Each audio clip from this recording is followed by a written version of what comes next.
Kumusta sa tanan? O sa atong pagpadayon sa pagtuon sa pulong sa Ginoo, ang atong pagatun-an karon ay mahitungod sa usa ka lugar o sa lugar nga giandam sa atong Ginoong Kristo more than 2,000 years ago. Dahil sa iyang saad sa pag-andam niya nga lugar, matud pa niya sa iyang mga disciples nga mahuman daw siya ug andam nining lugar mobalik siya para kuhaon ang iyang mga disciples.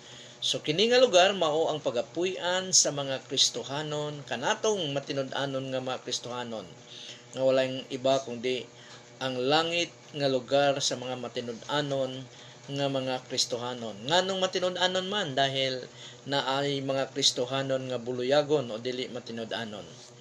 Sumatod pa sa Revelation chapter 21 verses 1 to 4. Verse 1, mo ni ang giingon sa pulong sa Ginoo. Then I saw a new heaven and a new earth. For the first heaven and the first earth had passed away, and the sea was no more. So sa verse 1 gipakita dinhi nga nakita daw ni Apostol John ang bag-ong langit ug ang bag-ong yuta. Dahil ang daan nga yuta kining atong nahimutangan karon ay wala na. So ang pagapuy-an sa mga Kristohanon ay dili kining yutaa, dili kining lugar kundi bag-ong langit o bag-ong yuta o bag-ong yuta. Balikon ko sa pagbasa din ay so a new heaven, bag-ong langit, and a new earth, bag-ong yuta. For the first heaven ang atong gipuy-an karon and the first earth had passed away, and the sea was no more. After the tribulation period o 1,000 reign of the Lord Jesus Christ here in dining kalibutan na, kining atong gipuy-an karon nga yuta ay mahanaw kini, masunog kini o madissolve kini matud pa sa pulong sa Ginoo sa 2 Peter. So sa bag-ong yuta nga atong puy-an daw ay wala ng dagat. Ngano ka wala ng dagat? Kay mao na ang giingon dinhi sa Ginoo dahil para wala na barko. Verse 2, matud pa sa verse 2, and I saw the holy city, New Jerusalem. So nakita daw niya ang balaang syudad nga ang tawag niya ay Bag-ong Jerusalem, coming down out of heaven from God, prepared as a bride adored for her husband. So ang pagapuy-an diay sa mga Kristohanon ay ang New Jerusalem, mo ning New Earth, New Jerusalem nga gikan sa langit mikanaog. Balikon ko pagbasa ang verse 2, and I saw the holy city, New Jerusalem, coming down out of heaven from God. O giandam daw kini sa atong Ginoong Dios, sa atong Ginoong Kristo nga murag bride adorned for her husband, nga gipagwapa gid ayo, gipatsada gid kaayo para sa iyang pamanhunon. Pakatandaan nato nga kita nga mga Kristohanon mao ang pamanhunon sa atong Ginoong Kristo. There will be a wedding ceremony. So figure of speech kini, mao kini ang gilarawan sa atong Ginoong Kristo sa mga Kristohanon nga bililhon kayo o worthy kayo ang mga Kristohanon, dili tungod sa atong gibuhat kung dili tungod sa gibuhat sa atong Ginoong Kristo nga gimatarong kita niya. Then verse 3, and I heard a loud voice from the throne saying, behold, the dwelling place of God is with men. He will dwell with them, and they will be His people, and God Himself will be with them as their God. So, dinhi matuma na ang pangalan sa atong Ginoong Kristo nung siya ay nagpakatao. Ang tawag sa kanya ay Emmanuel. Ibig sabihin, God is with us. Sa ikaduhang puloy-ana nato sa New Jerusalem, dahil gihisgutan kini sa niini nga chapter 21 kung saan ang magapuyo dinhi ay katuraging mga matinud-anon nga Kristohanon. Walay pasudlon nga hugaw daw sa pananaw sa atong Ginoong Dios. So mahibalik dinhi ang larawan sa Garden of Eden sa Genesis chapter 2, chapter 3, na kung saan ang atong Ginoong Dios nakig-uban nila ni Adam and Eve. Ngunit sa pagpakasala nila ni Adam and Eve, nung nagkasala sila dahil wala nila sunda ang pahimangno o role sa atong Ginoong Diyos, ay pinalaya sila sa Garden of Eden. So, behold, the dwelling place of God is with man. He will dwell with them, and they will be His people, and God Himself will be with them as their God. Verse 4, He will wipe away every tear from their eyes. Iya daw pahiran ang mga luha sa ilang mata. Kini mga figure of speech ni siya nga gihalintulad o gilarawan sa atong Ginoong Jesucristo ang kanhing kinabuhi nining kalibutana. He will wipe away every tear from their eyes, and death shall be no more. Neither shall there be mourning, nor crying, nor pain anymore.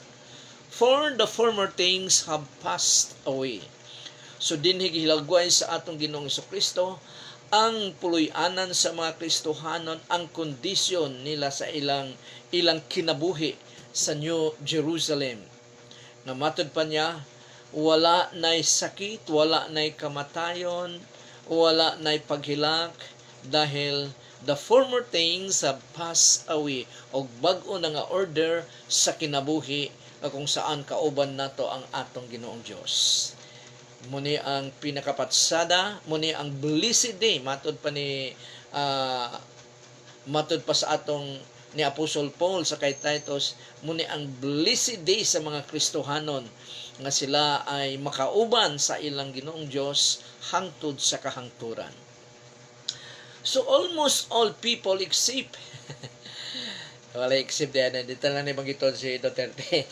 Almost all people want to go, nag-desire nga makaadto gid sa langit. Walay tao nga walay tao nga gi-desire niya nga maadto siya sa impierno, dahil kung atong tan-awon kung unsa kapatsada ang langit, opposite na ang impierno. Pinakapangit ang impierno, nganuman wala na ang presensya sa atong Ginoong Dios. Ang atong Ginoong Dios ay gugma, sa impierno walay gugma. Ang atong Ginoong Dios ay kahayag, sa impierno ay ngit-ngit kaayo, ngit-ngit pa sa alkitran, matod pa ni Sandy Ocon. Ang atong Ginoong Dios ay puno sa grasya, sa impierno walay grasya, dahil ang iyang presensya wala na sa impierno. Wala na sa impierno dahil usa na, matod pa niya sa iyang pulong nga usa na sa judgment o sa silot sa mga tao nga nag-reject sa atong Ginoong Hesukristo.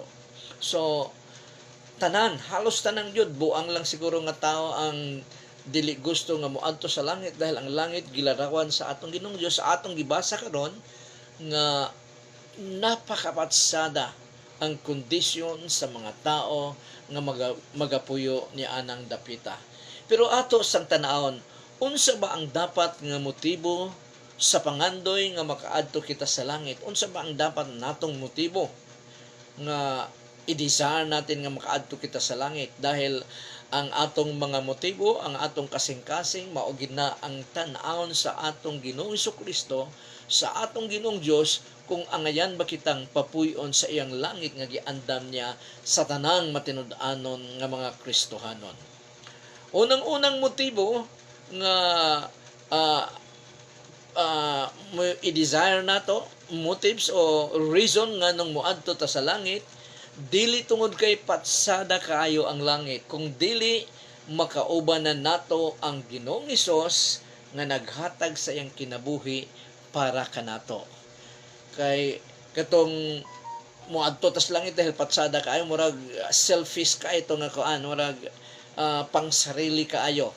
So kung moadto ta sa langit, kini dahil makauban na nato ang atong Ginoong Jesucristo hangtod sa hangtod, nga nahigugma ka nato, nagpakamatay ka nato para makauban kita niya dito sa bag-ong Jerusalem. Matod pa sa Revelation chapter 21 verse 3 sa atong gibasa kanina, and I heard a loud voice from the throne saying, Behold, the dwelling place of God is with man. So ang puloy-anan daw sa Diyos ay ana-ana sa mga tao. Behold, the dwelling place of God is with man. He will dwell with them, and they will be His people, and God Himself will be with them as their God. Mao ni ang pinakapatsada, mao ni ang pinaka-blessed sa tanang mga Kristohanon. Dahil kung anaa ang kauban nato ang atong Ginoong Dios, wala na tayong hahanapin pa. God is more than enough for us. Muna nga, blessed day ang panahon nga kauban nato ang atong Ginoong Dios or ang atong Ginoong Hesukristo. Ikaduha, unsa ba ang pamaagi para masentro? Dili ni ikaduha. So, tanaw nato karon, unsa ba ang pamaagi para masentro ang Ginoong Hesus sa atong pagkatao? Isip response nga gihigugma, gipakamatyan kita sa atong Ginoong sa Kristo, ang response sa tao nga gipakamatyan sa iyang Ginoo, unsa ba ang himuon niya nga response? So, siyempre, isentro gid nato ang atong Ginoong sa Kristo sa atong pagkatao sa adlaw-adlaw natong kinabuhi. True, sa imeditate nato ang gugma sa atong Ginoong Hesus nga maghari kanunay kanimo og kanako, ug pangayoon nato ang tabang sa Espiritu Santo, ug paningkamutan nga masunod kini through His written word. So nagyod, i-meditate nato kung gaano tayo gimahal sa atong Ginoong Jesucristo nga gipakamatyan tayo sa krus ng Kalbaryo, nga maghari siya kanunay sa atong kasing-kasing. Pangayoon usab nato ang tabang sa Espiritu Santo, ug paningkamutan nga masunod nato ang iyang kabubuton dinhi sa iyang written word nga anaa sulat sa Bible. Matud pa sa pulong sa Ginoo through Apostle Paul sa 2 Corinthians chapter 5 verse 14, 2 Corinthians chapter 5 verse 14, kay tungod sa gugma ni Kristo kanamo, wala nay lain namong mahimo gawas sa pagtuman kaniya. So ang gugma, ang love ni Jesus Christ, matud pa ni Apostle Paul, kanila ay mao kini ang nag-udyok, nagtulak kanila nga tumanon ang kabubuton sa atong Ginoong Dios o sa atong Ginoong Hesukristo. Kay tungod sa gugma ni Kristo kanamo, wala nay lain namong mahimo gawas sa pagtuman kaniya. So, ang gugma ni Jesus Christ mao ang nagtukmod nila ni Apostle Paul kauban ang iyang mga kauban sa missionary journey nga tumanon ang mandate sa atong Ginoong Jesucristo kanila ngadto sa mga lugar nga ilang pag-adtuan para ilang isugilon ang maayong balita mahitungod sa atong Ginoong Hesukristo. Padayon sa verse 14, kay nasayod kami nga si Kristo namatay alang sa tanan. So, Jesus Christ died sa tanang mga tao. Dili kay usa lang ang iyang, pipila ka tao lang ang iyang gipakamatyan, kung dili tanang tao ang iyang gipakamatyan. Ngunit, dili tanang tao makasulod sa iyang gingharian o makapuyo sa iyang langit nga iyang giandam sa mga matinud-anon niyang mga sumusunod. Kadto lamang ang mituo kaniya o mibuhat sa iyang kagustuhan. Matud pa dinhi, kay nasayod kami nga si Kristo namatay alang sa tanan, busa sama nga mamatay usab ang tanan. So unsa ba ning mamatay usab ang tanan? Ang atong daang pagkatao nga puno sa impluensyado sa yawa dahil wala pa kitay relasyon sa Ginoo, ang gusto nato maoy atong buhaton mo nang kung matud pa sa atong Ginoong Hesukristo, if you want to be my disciples, take up your cross, deny yourself, and take up your cross and follow me. Unang-unang yun ay i-deny nato ang atong kaugalingon nga buot ipasabot, dili ang gusto nato ang masunod nga buhato nato, kung dili ang gusto sa atong Ginoong Hesukristo through His written word. Ang value sa atong Ginoong Hesukristo maunang atong pagasunod, dili ang value sa kalibutan o atong sariling invento nga values, kung dili ang values sa atong Ginoong Kristo. Ang balaod sa atong Ginoong Kristo mao nay atong pagasundon dahil anaan na kita sa atong Ginoong Kristo. Namatay ang daantang pagkatao nga puno sa impluwensya sa yawa. Tuad dito ang tanang mga bisyo, tuad dito ang mga mangilad nga mga batasan, nga mga istoryahan, binuhatan, kana mamatay daw. Kay matod pa niya din kay nasayod kami nga si Kristo namatay alang sa tanan, busa samara nga namatay usab ang tanan para kay Jesus Christ. Matod pa ni Apostle Paul sa 2 Corinthians chapter 5 verse 17, kung wa ko masayop, if is anyone in Christ is a new creature. Bagong binuhat na daw siya. Ang tanan nga anak ang Kristo ay bag-o nang nilalang. Ang daan ay nakalipas na. Here comes ang bagong kinabuhi nga anaa sa atong Ginoong Kristo, gihatag sa atong Ginoong Kristo kanato ay mauna ang atong ikinabuhi. Padayon sa 2 Corinthians 5:14 to 15, verse 15. Namatay siya alang sa tanan, aron nga ang mga tao nga buhi karon dili na magkinabuhi alang sa ilang kaugalingon, kung dili alang kaniya nga namatay og nabanhaw alang kanila. So munang akong giingong kanina nga dahil gipakamatyan kita sa atong Ginoong Kristo, ang ato sang daang mga ngilad nga mga pagkinabuhi ay mamatay uban sa atong Ginoong Kristo, og ang bagong kinabuhi mabanhaw ang bagong kinabuhi dahil matod pa niya dinhi kung dili matod pa niya dinhi buhi karon dili na magkinabuhi alang sa ilang kaugalingon, kundi alang kaniya nga namatay ug nabanhaw alang kanila. Tungod kay nabanhaw ang atong Ginoong Kristo, ang iyang kinabuhi ay gihatag niya kanato para mao kini ang atong ikinabuhi. Namatay ang atong daang pagkatao ug ang bag-ong kinabuhi ni Jesus Christ mao ang mag-resurrect sa atong pagkatao. So mao na nga isentro nato, i-meditate nato ang gugma sa atong Ginoong Kristo, kanunay pangayoon ang tabang sa Espiritu Santo ug paningkamutan nga masunod nato ang iyang kagustuhan, ang iyang desire sa iyang mga alagad nga mga Kristohanon through His written word. So munang importante kayo ang pagbasa, pagtuon sa pulong sa Ginoo, dahil matapos natong matapos natong masabtan og matun-an ang pulong sa Ginoo, ang kasunod ni ana ay ang pag-apply gyud para sa atong transformation sa atong pagkatao. Dili ta perfect, pero we are paingon na ta sa pagka-perfect dahil adlaw-adlaw, hinay-hinay, basta kanunay, naga-desire kita nga matumang nato ang atong Ginoo nga mao ang atong Ginoong Kristo. Nagingon ang atong Ginoong Kristo, apart from me, you can do nothing. Munang akong giingong ganina nga pangayo nato ang tabang sa Espiritu Santo para mabuhat nato. Empower kita sa Espiritu Santo nga mabuhat nato ang iyang kabubuton.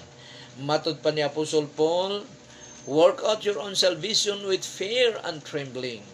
Naagid ang paningkamutan gid nato, ngay continuous nato ang nadawat natong kaluwasan sa atong Ginoong Dios, gikan sa atong Ginoong Dios.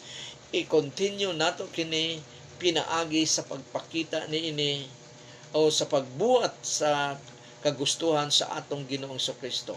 Pero mula gina, apart from Jesus Christ, we can do nothing in doing spiritual things.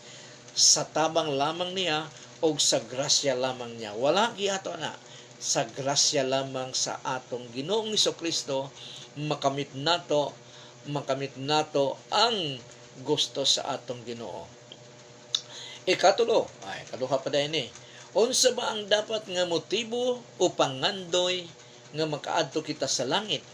Unsa ba ang reason nga nung gusto natong maadto sa langit? Ayaw ng selfish nga reason, kung dili yun kalimtan ang mga judgment sa Ginoo to every individual who revealed Him. Ato ging pakatandaan nga kung dunay langit, dun na usay impyerno. Kung unsa kapatsada ang langit, mausa na ang kapangit sa impyerno. Muna nga ang tanan nga mireject sa atong Ginoong Kristo, wala mosunod kaniya, impyerno gayud ang ilang kahantungan. Matud pa sa 2 Thessalonians chapter 1 verses 8 to 9, 2 Thessalonians chapter 1 verses 8 to 9, God will punish them in flaming fire. Kinsa ba kining ipanis, i-judge sa atong Ginoong Dios sa kalayo daw, sa kalayo, flaming fire, inflicting vengeance on those, so sila muna ni ang ipanis sa Ginoo, inflicting vengeance sa Ginoo on those who do not know God, ang mga tao nga wala makaila sa atong Ginoong Dios. Gihatag sa atong Ginoong Dios ang iyang written word nga naa sa Bible para atong pagatunan. Matud pa sa atong Ginoong Dios sa Joshua chapter 1 verse 8, let this book of the law shall not depart from your mouth. Ang written word of God, book of the law sa Old Testament, dili daw humiwalay, dili hihiwalay sa atong mga baba. Let this book of the law shall not depart from your mouth. You shall meditate on it day and night. Imo kining pagatunan adlaw o gabi. Unsa ang rason? So that you may be careful to do everything written in it. So, imeditate din nato ang pulong sa Ginoo para careful nato nga may i-apply so that you may be careful to do everything written in it, then you will be prosperous and successful. Muna nga ang prosperity o ang success nga tinuod ay anaaragid sa pagsunod sa pulong sa Ginoo ug mauna ang gusto sa atong Ginoong Dios nga prosperity and successful. So, balikon ko, 2 Thessalonians chapter 1 verse 8, God will punish them in flaming fire, inflicting vengeance on those who do not know God. Kadtong mga tao nga wala makaila sa atong Ginoong Dios. And on those who do not obey the gospel of our Lord Jesus Christ. Wala mosunod sa maayong balita sa atong Ginoong Hesukristo. Nga siya nagpakatao hangtod namatay sa krus ng Kalbaryo para tubusin kita sa atong mga sala. Kung ang usa ka tawo maghinulsol lamang sa iyang mga sala o mangayog pasaylo sa atong Ginoong Dios. Kung wala siya motuo sa gospel sa atong Ginoong Hesukristo, sa maayong balita mahitungod sa atong Ginoong Hesukristo, wala siya makaila sa atong Ginoong Dios, sila muni ang duha ka klase nga mga tao nga silutan sa atong Ginoong Dios. Unsa ang silot nga para kanila? Flaming fire, kalayo sa impyerno. Verse 9. 2 Thessalonians chapter 1 verses 8 to 9, verse 9, they will suffer the punishment of eternal destruction. Kining wala makaila sa Ginoo, Ginoong Dios, o kining mga tao nga wala musunod sa gospel, sa maayong balita sa atong Ginoong Hesukristo nga nasa iyang written word, they will suffer the punishment of eternal destruction away from the presence of the Lord and from the glory of His might. Mahilayo daw sila sa presensya sa atong Ginoong Dios.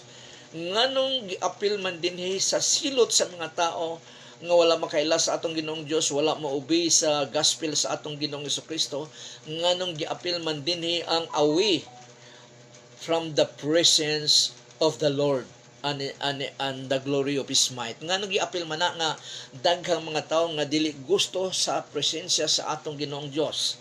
Unang-una, giingon ko na ganina, when God is absent, kung wala ang atong Ginoong Dios, mauni ang resulta. There is no air in hell, nga naman because God is the breath of life. Siya ang gigikanan sa atong mga hininga. Sa pagbuhat niya kay Adam and Eve, wala sila'y kinabuhi.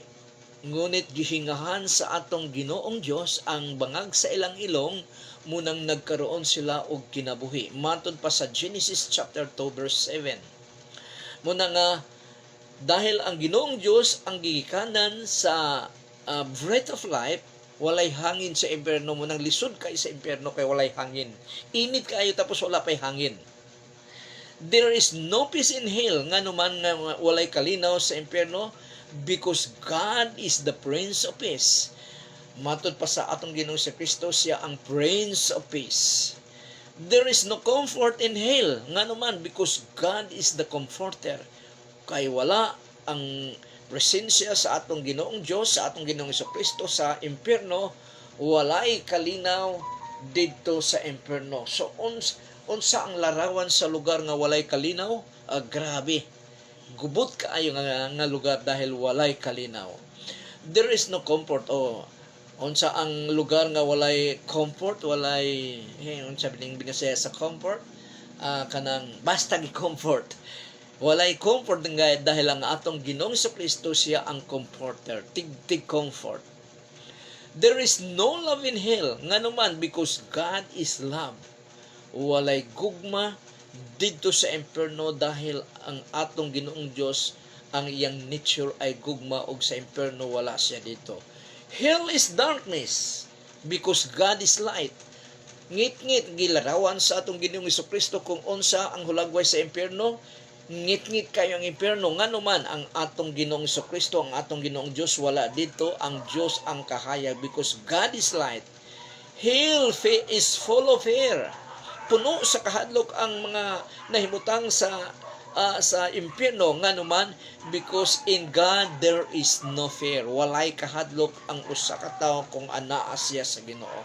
So mauna ang larawan kung ang usa ka tawo, kung ang presensya sa atong Ginoong Dios wala sa usa ka tawo, gubot kayo ang iyang kinabuhi, ngit-ngit pa sa alkitran. Muna nga unsa ba ang dapat nga motibo sa og pangandoy nga makaadto kita sa langit? Dili gyud nato kalimtan nga ang mga judgment sa Ginoo to every individual, nga doon nagi-judgment ang Ginoo sa bawat individual nga wala mosunod kaniya. Muna nga siguraduhin gid nato nga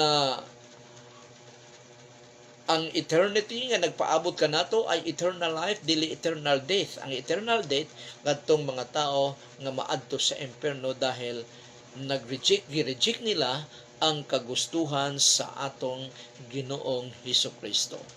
Mayong gabi ni Linsahan May.